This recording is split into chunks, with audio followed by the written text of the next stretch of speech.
Hello, everyone, and welcome to this webinar. So my name is Farah Sharif, and I'm a risk pre-sales at Murex.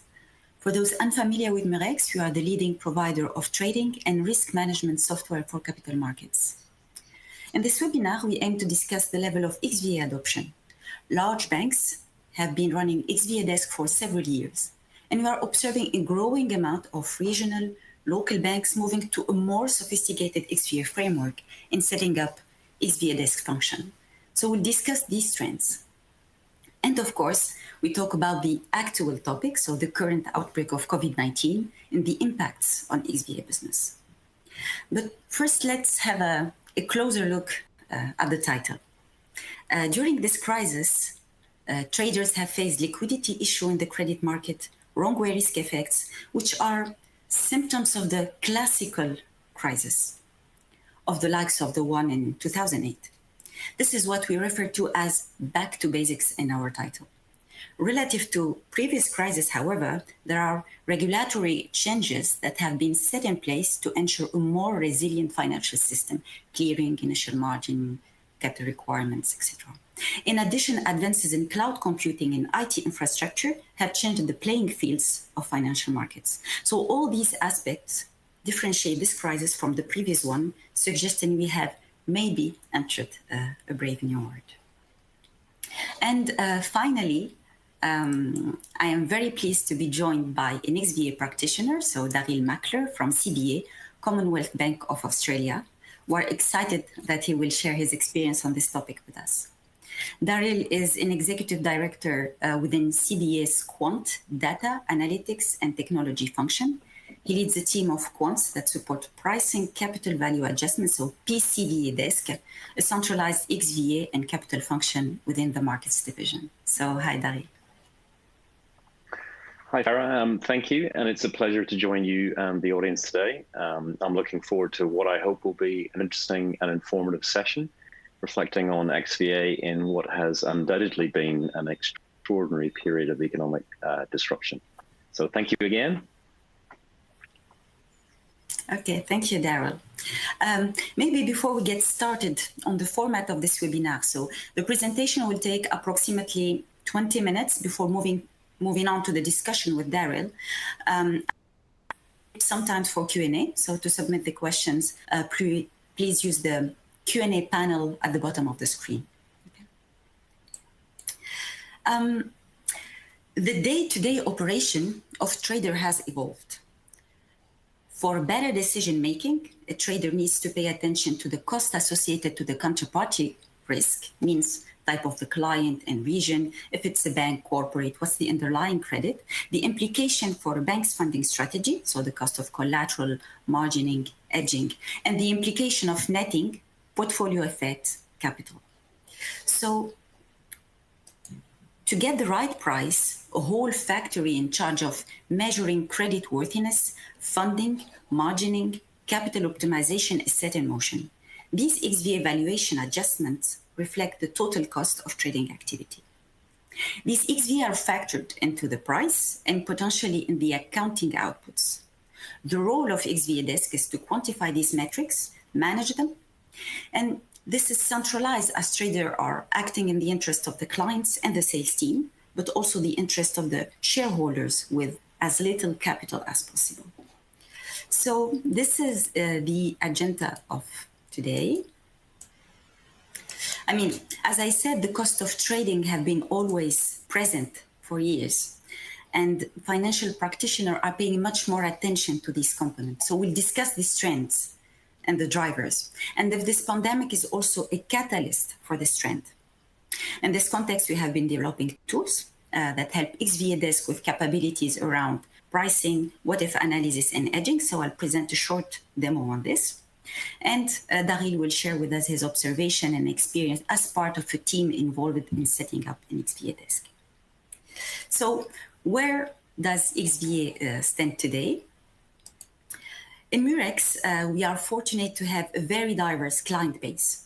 And within XVA, we're seeing a lot of interesting nuances and variation. What we have observed is that XVA landscape is quite diversified across client size, region, and local regulations. North America, European banks, large Australian banks were the early adopters in implementing XVA and central desk function. Some aspects have reached a good degree of maturity, such as CVA and FVA management, but even for those, we see a level of diversity in the practices. For top-tier banks, a best-in-class XVA framework is key to price, align with sales, edge, and manage the risk of changes in the quality of the counterparties and the cost of funding and collateral requirements. This is the active management. We also see other banks that made the choice of a passive management. They do not necessarily edge XVA. It can be a choice that small institution makes. They may find that setting up an active XVA management function is expensive for small portfolio, or they are simply not equipped for. In addition, emerging XVA, such as MVA, so the initial margin value adjustment, and KVA for capital, are still far off a consensus approach. Their adoption is not standardized yet, from what we're observing. And then we have the newcomers. So in Asia and LATAM, the situation is evolving. We have observed a trend of interest in XVA across many countries in these regions: Singapore, Thailand, Japan, Mexico, Chile, from CVA accounting to desk setup. And behind these tendencies, there are several motivations. One driver is the regulator, like in Japan with the Japanese GAAP. It changed to local accounting rules scheduled for this year, so 2021, is sweeping away an exemption that has allowed Japanese bank to avoid adjusting their books to reflect the credit fair value adjustment. So smaller Japanese bank set to adopt CVA accounting. Another motivation, not limited Japan, but in general, is that failing to price CVA position accurately expose the bank to the danger of adverse selection. If you do not charge CVA, but others do, bad rating firms are more willing to have deal with you because your price looks better than others. So avoid adverse selection risk, for example, in Japan, is one of the key motivation highlighted by the Japan Financial Service Agency. In addition, when large banks fully reflect impact of CVA in their prices, so it influences the scene in regional markets to realign, not having a commercial street with two prices, and therefore push remaining institutions to follow the trend. This is what we see in Singapore and Thailand, same for LATAM. The motivation is to align and compete with larger US multinational banks, for example.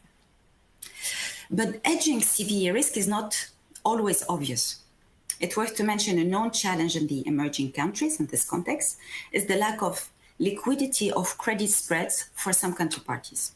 How to approximate these curves and assess the default probability and associated risk. And maybe Daryl will come back to this point later. And another regulatory driver speeding up the XVA desk tendency is the impact of CVA capital charge. A FRTB or SA CVA, the more advanced version of CVA capital charges, could lower CVA capital requirements compared to the basic approach, but requires a dedicated CVA management function. Another benefit of SA CVA is the market risk edges. So today, these edges in the interest rate and FX derivative market help reduce the impact of accounting CVA in the P&L statement, but they don't offset the CVA capital charge. So this issue would be also solved under the FRTB, so the Fundamental Review of the Trading Book, that will exempt the associated edges from market risk-weighted assets. So broadly speaking, we see two business models around XVA. Banks with an active management compared to other institutions that are in a passive management. And what we also observed is that banks take in general phased approach. They start with accounting CVA, but the finance system calculate XVA for accounting will also require a P&L explain capabilities and risk monitoring. Basically, XVA need to be understood and managed like other trading desks. So they add these calculations, then they add CVA edging operation, charge XVA, set up an XVA sales workflow, and add other VAs. So from the client's perspective, there is a need to have a centralized framework connected to wider stakeholders to work with treasury, front office, risk, corporate sales, and so on. There is a need for real-time accurate pricing of XVA with computational speed, allowing all traders and sales to price in real time. More usage of transfer pricing with sales and with the other trading desks. Need to rebalance credit and funding edges, and of course, accounting and capital reporting, P&L explain, sensitivities, and trade life cycle consideration. So from a system point of view, our customers need flexible solution adapted to their specific needs. And as these needs evolve fast, it's key to get the core infrastructure piece right and be able to deliver evolutions with optimal time to market. Having a tactical setup, prototypes, to compute XVA may be limiting the business. When banks have a fragmented infrastructure, they may suffer with data integration. Trade representation might be inaccurate, or maybe they need double booking. This makes real-time XVA calculation difficult, or based on approximations. Using approximation for intraday XVA pricing can result in inaccurate edges or even mispriced trades. And there is also a real operational challenge. With the recent COVID-19 outbreak in 2020, a robust framework has proved critical. XVA desk has to face an increased edging needs, more sensitivities to be run several times during the day to follow intraday market moves, more stressed and scenario analysis, and on top of that, increased volume of clients, request of innovations, restructure of existing portfolios, or pricing new deal type. So let's dive into what happened during this crisis. XVA costs have been quite volatile, with rapid change in credit spread affecting CVA and DVA. Market volatility swings have been affecting exposure. The example of euro dealer swaps, or portfolio of swaps that pay floating and receive a fixed rate, ended up with a massive positive mark-to-market after central banks cut rates in response to the epidemic. These large simultaneous moves in both credit and interest rates generate significant credit interest rate cross gamma that is hard to hedge. Banks suffered also from a negative feedback loop. It's an example of runway risk, whereby the increased use of CDS caused credit spread to widen. So CVA increased. As a result, banks had to use more CDS to hedge it, causing CDS spreads to widen further. Same for the FVA, so the funding valuation adjustment.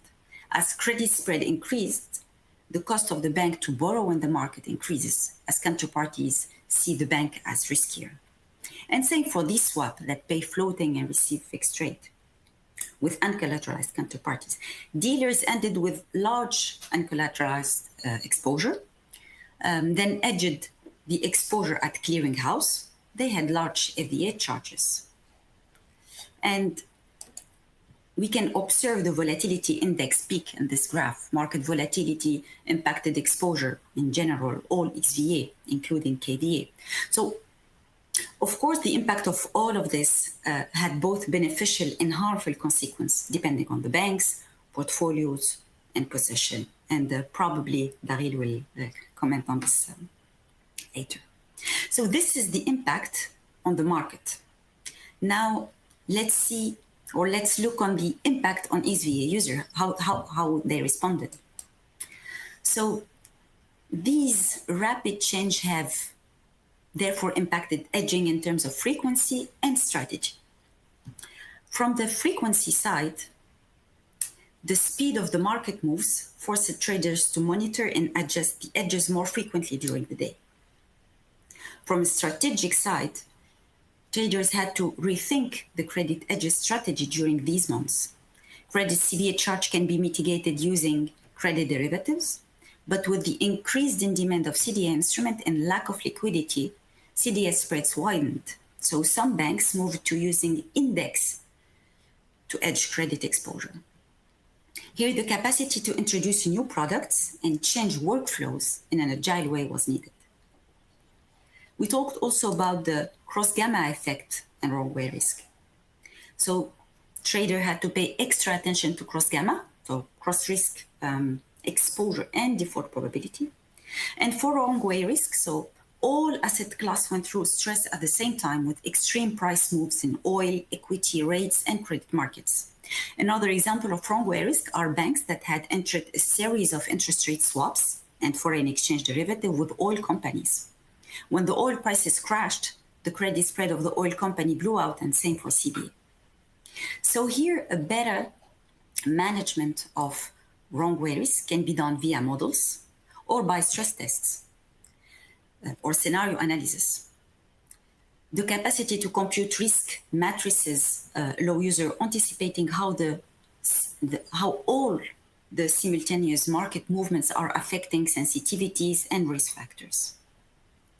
In addition, and we talked about that, bank had to face a sharp increase in trading volumes, as well as an inflow of customer requests of new trade, unwind, recouponing, restructuring, CSA renegotiation. All users were adjusting their positions.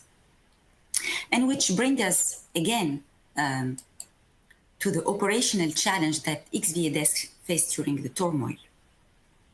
With more edging needs, more sensitivities to compute during the day, stress and scenario analysis. On top of that, trade events, and so on. So these XVA desks needed performance and elasticity in their computation. Another interesting consequence is that you are seeing more interest in hybrid cloud setup or managed service as a way to accommodate such bursts in demand for additional computational power, leverage, that elastic cloud computing. Basically, pre-COVID, banks adjusted their edges once or twice a day, but during COVID, that more than doubled. On Murex side, despite these challenging events and remote instead of the normal on-site support, we have been quite busy these last months with implementation of XVA solution with our clients, developing tools for XVA desk around pre-deal pricing, what-if analysis, and edging. And in this context, I'm sharing with you an example of Murex XVA management module. So let's say that I am an XVA user and I'm checking my XVA in this dashboard. So I'm checking my CVA, FVA, KVA, exposure details. I can also check my sensitivities for all asset class, flat, bucketed, delta, vega, for interest rate or FX, first and second order sensitivities, but also my credit sensitivities, the cross gamma that we talked about with FX and interest rate.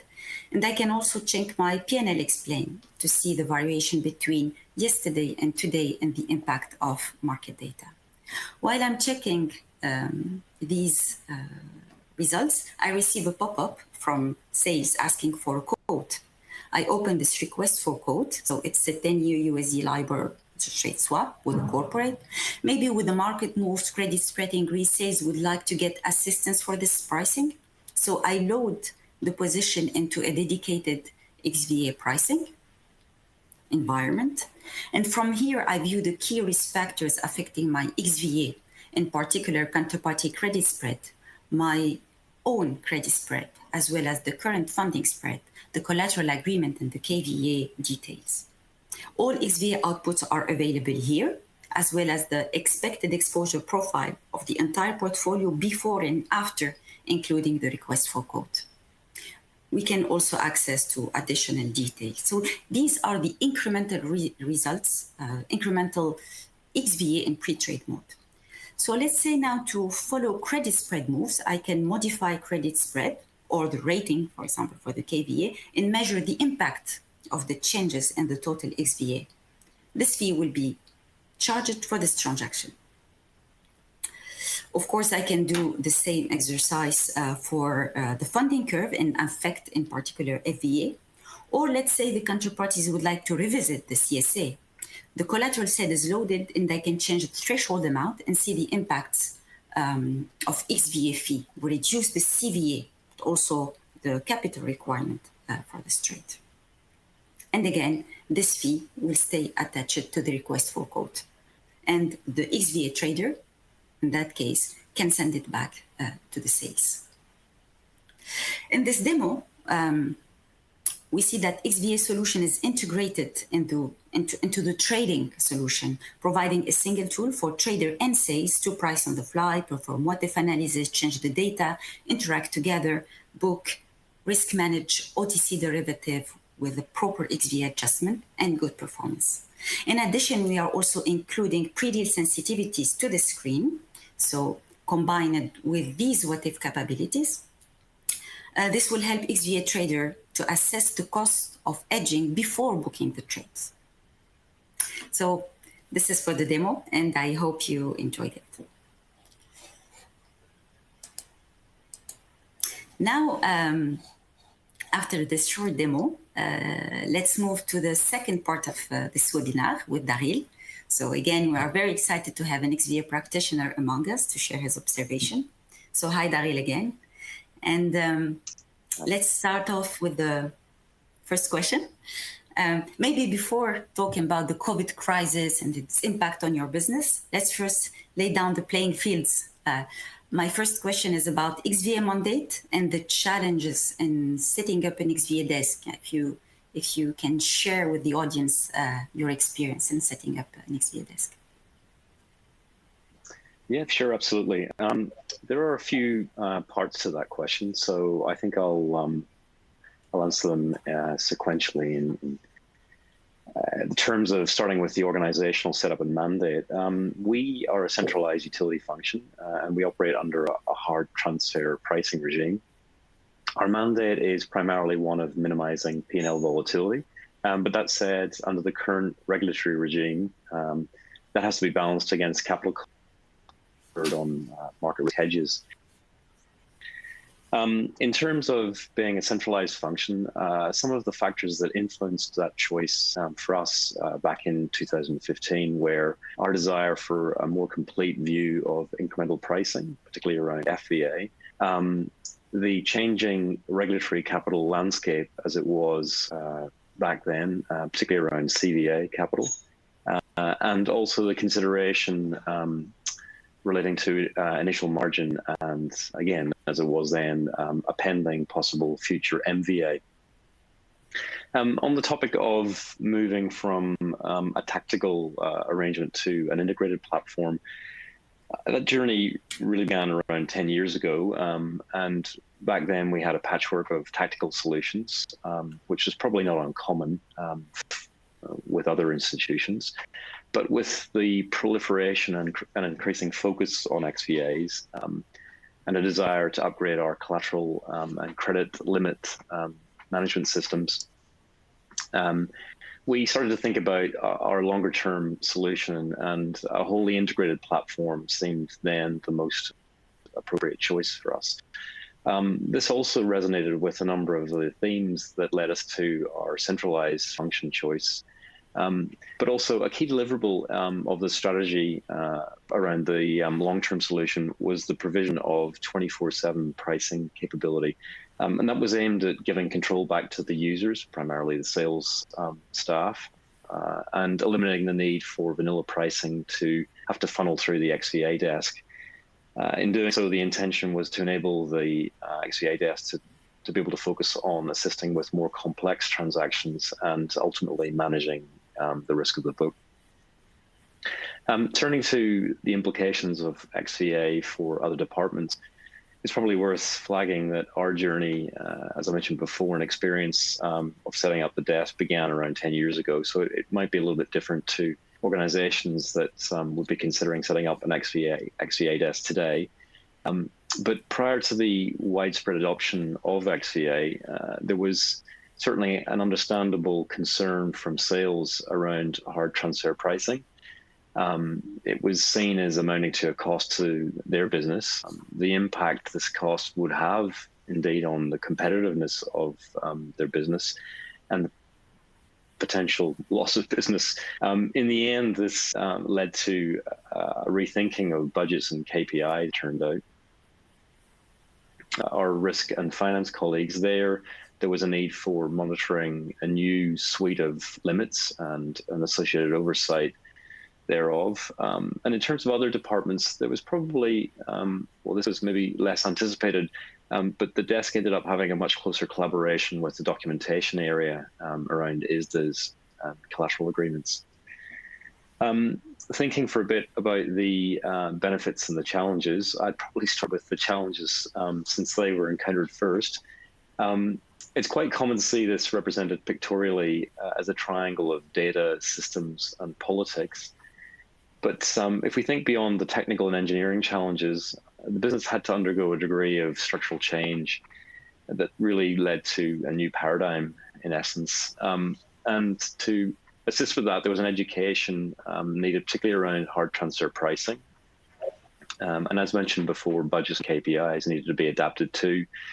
An operating framework had to be developed with senior management and the risk department that reflected the practicality of hedging and risk managing XVA as opposed to how it might be viewed on more traditional options desks.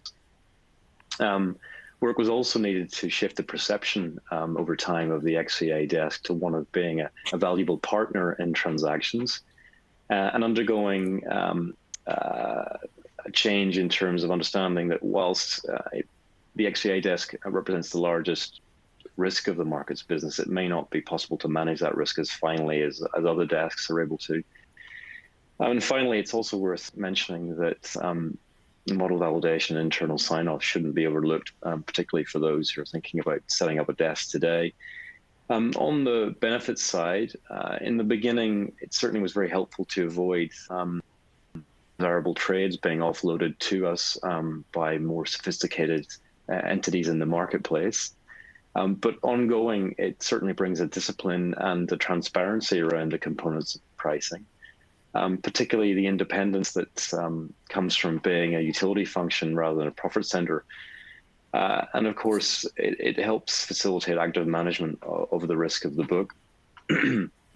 So that's probably a reasonable sort of overview of the journey and the experience that we went through over that period. Thanks, Daryl. It's interesting to hear about this journey. I have an additional question about the challenges. In addition to setting up the function, one challenge is data. A fairly well-known challenge in emerging countries is how to handle the lack of liquidity in some key asset class, like the CDS. How to proxy the spread of a liquid counterparty. Maybe if you can tell us more about this. Yeah, sure. Well, it's interesting that you mentioned this in the context of emerging markets. We feel we face the same challenge. And to try and give that some context, of our top 50 names that constitute around 70% of our CVA, only about 10 of those names actually have a liquidly traded single name CDS. And of those names, liquidity across tenors is generally relatively lacking, apart from the 5-year point. And whilst the focus is generally on CSO1 hedging, if one was genuinely concerned about jump to default risk, there's probably insufficient market depth compared to the likely aggregate mark to market that might exist across banks that would have an exposure to counterparties. So it really does present a challenge, even in situations where there is a single name market. In terms of illiquid counterparts and proxy spreads, building a bridge to the market, as it's referred to, certainly helps improve effectiveness of CSO1 hedging, but goes without saying that it doesn't help with idiosyncratic issues such as downgrades or jump to default risk. And given this and the mark-to-model nature of the problem, arriving at what's an appropriate degree of sophistication for proxying spreads is really not a clear-cut, not so clear-cut when trying to make that decision. Okay. Thank you, Daryl, for your answer.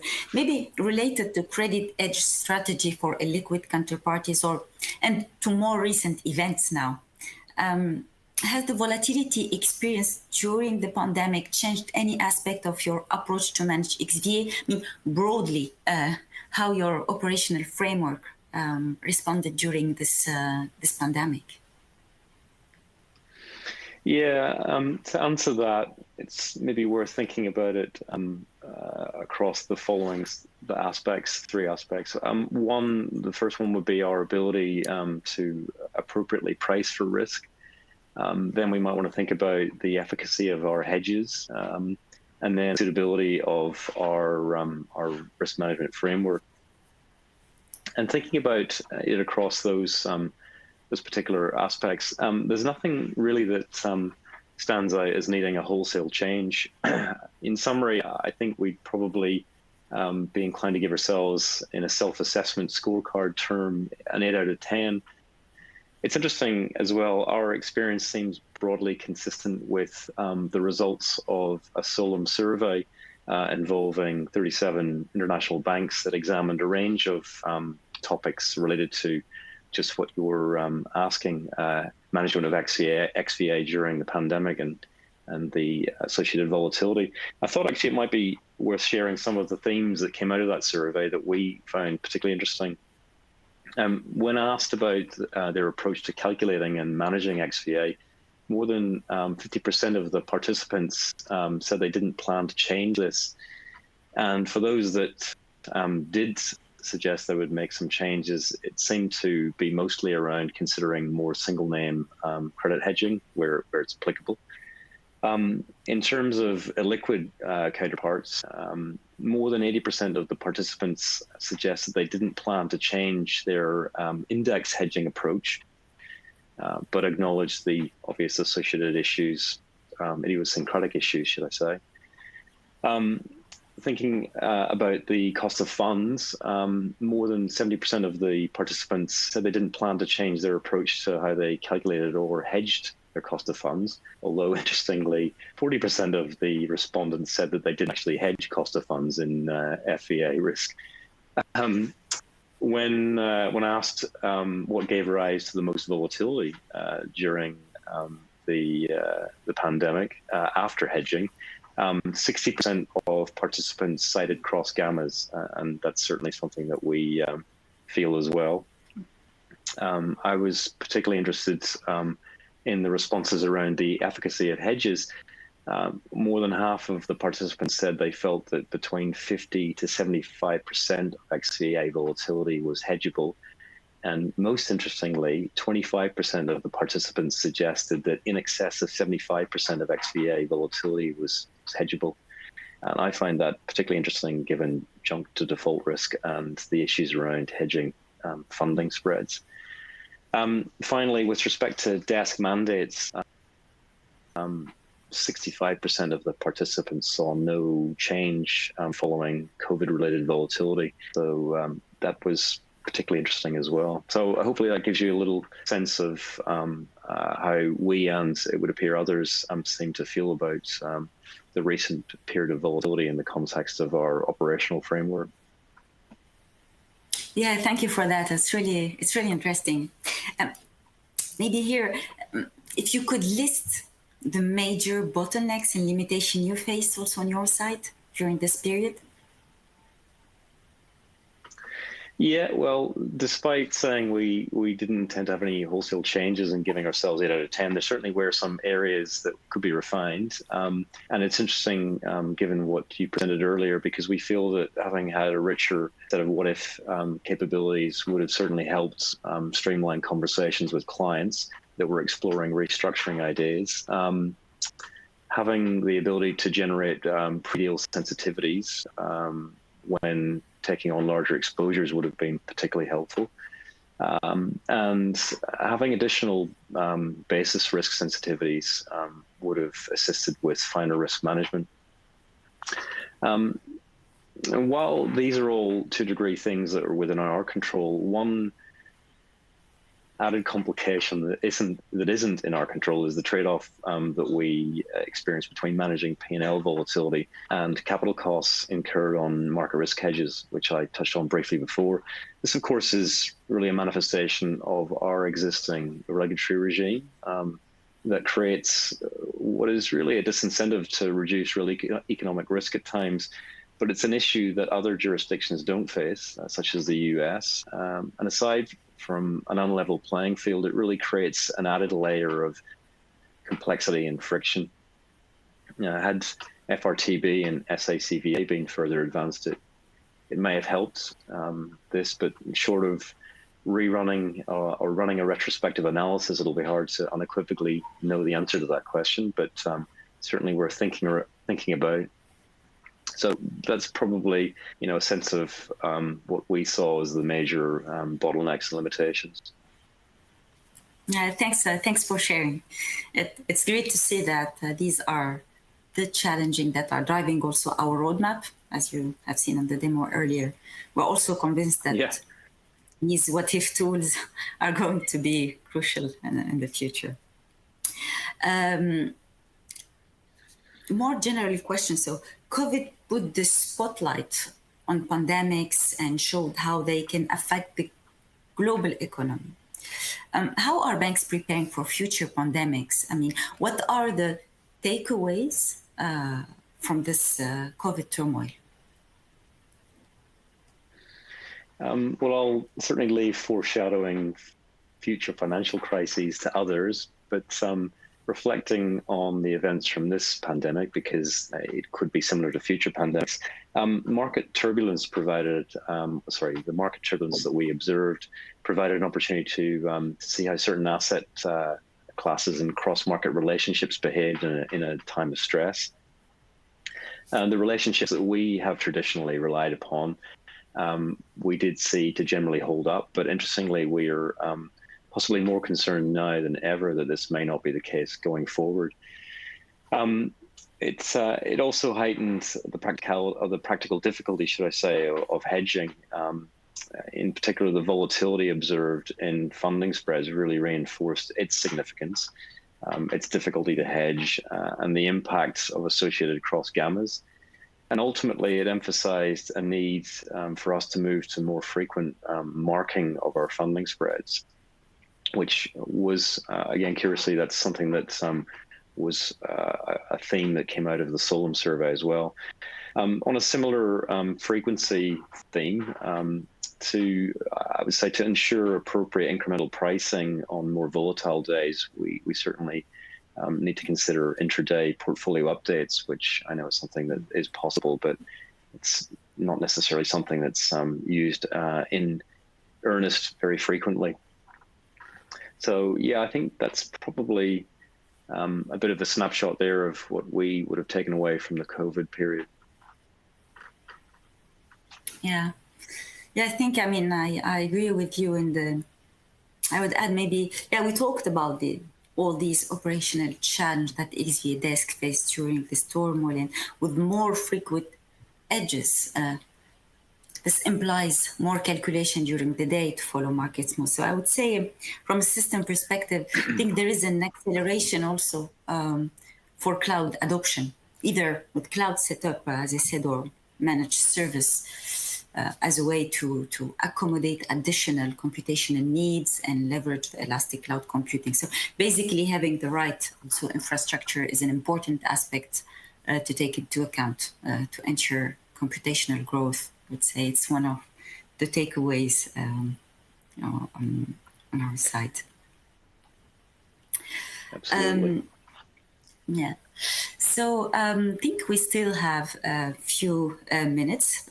So maybe we can cover some question of the audience. Sure.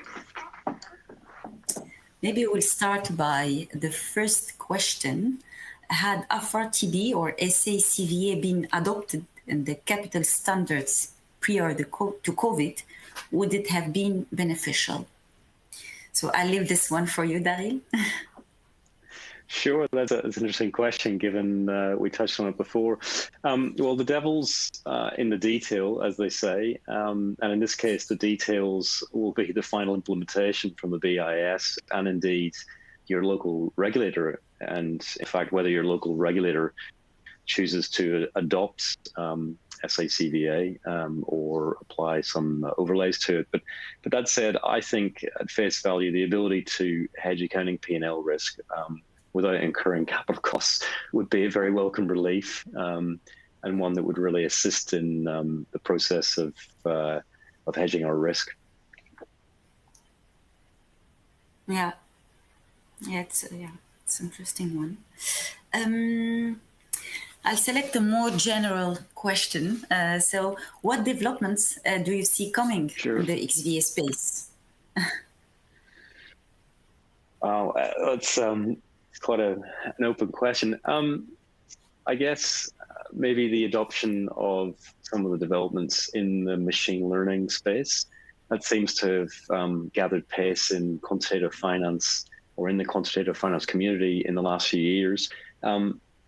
For me, certainly the application of reinforcement learning for hedging with frictions and transaction costs, and in fact, the use of techniques such as generative modeling for the creation of synthetic market data are really interesting. Within the XVA space itself, there certainly have been some interesting developments by the likes of Danske Bank and Scotiabank to improve computational performance. And if I think about things in those terms, maybe this increase in performance may enable more representation of CVA and FVA, for example, in market risk engines where that's not really feasible today. And maybe this in turn might enable the possibility to explore optimal XVA hedging given incompleteness in the market and frictions such as capital costs, which may or may not be as punitive going forward. So yeah, those are the sort of things that I think would be interesting to see in the XVA space in the future. Yeah, it's really interesting. On Murex side, I know that our R&D team are exploring the usage of neural network for pricing, and in this context, deep edging. So, and it's true that the potential is quite impressive. Okay.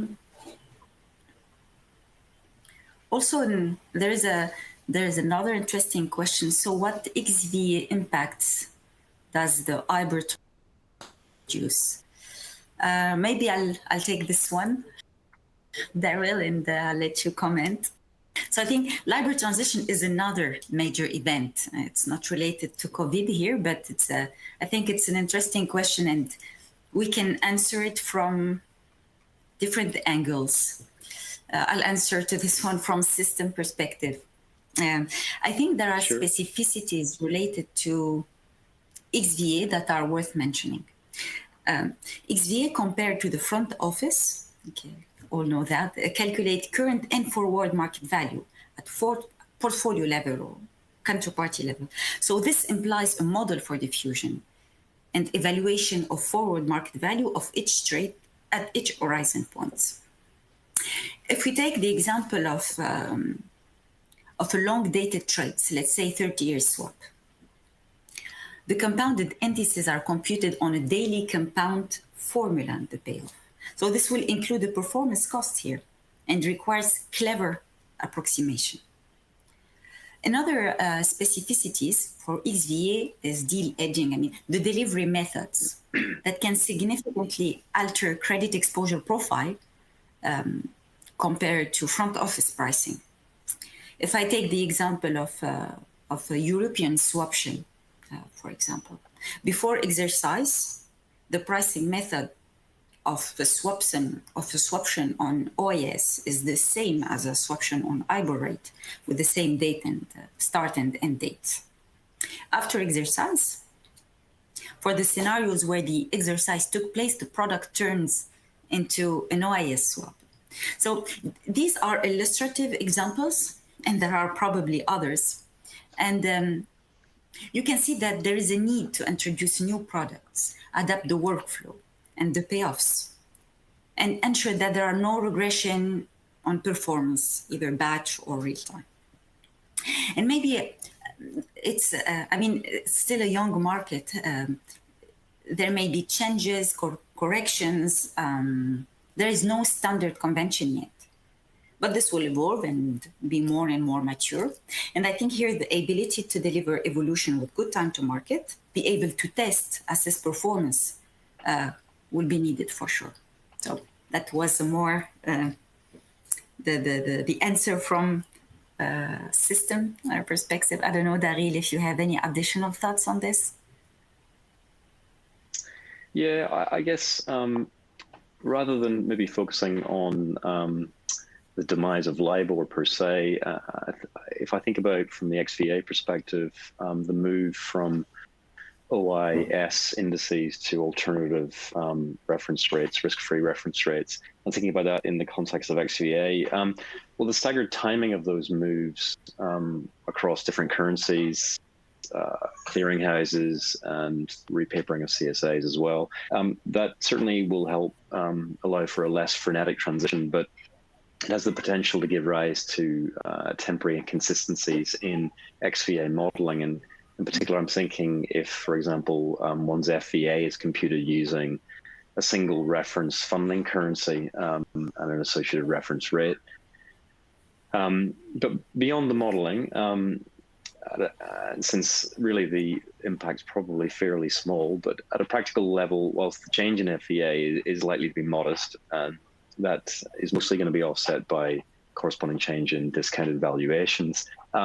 The changes nonetheless still require client-related communications, and there will be a degree of either unwinding of existing hedges or some supplemental hedges will be needed to cater for new basis risks that have been introduced.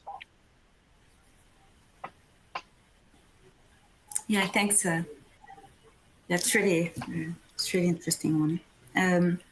I see another question if we can share the information on the XVA survey. So I think it's, if we still have additional questions, we'll collect them and we'll do a follow-up on that. So we can send the link. Let me check if we have another question.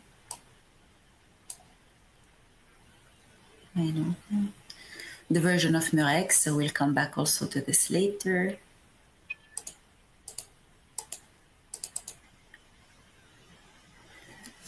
Let's see.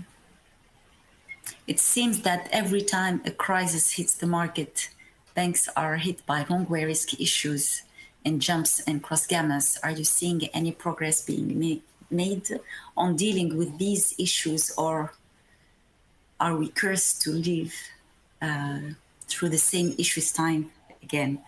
I think for wrong-way risk, it's also, I mean, it's a big subject. For the wrong-way risk, during the presentation, we gave example. And wrong-way risk can be managed with models, sophisticated ones, to capture the correlation between default and credit exposure. But I think there is also the specific wrong-way risk due to specific factors counterparty, and it's case-by-case basis, based on product structure, counterparty specificities. So, and in addition to that modeling, trades generate wrong-way risk can be identified through customized formula. So it can be also challenging to cover all of them. And maybe another question, when the wrong-way risk is identified, to the question, should we go with this trade? Maybe we can simply say that the bank need to get the right price and the management that also is in line. So hope that I answered the question, but so I think it's the wrong-way risk is also an interesting subject. Well, and on the subject of the cross gammas, certainly that's something that we try and deal with. But I noticed it was a theme that came out of the Solum survey as well. Quite a lot of respondents there were commenting on cross gammas giving rise to a lot of volatility after hedging during COVID. So that would suggest that they're struggling to be able to hedge that. So it's always a challenge, cross gamma. Yeah. There's a question asking if we can share the slides from the Solum survey. I'll have to check on that, actually. I'm not entirely sure, so I wouldn't want to say yes at this stage. I'll have to get back to you on that one.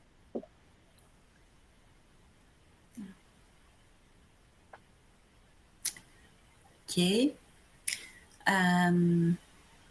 Maybe I think we reached the end of the presentation for these detailed question on the survey on Murex version. So we'll get back to you. As I said, we'll collect the questions and we'll do a follow-up.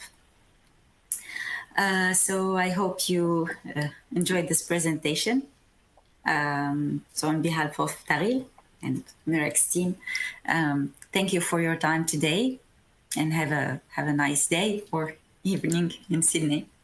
So thank you. Absolutely. Thank you again.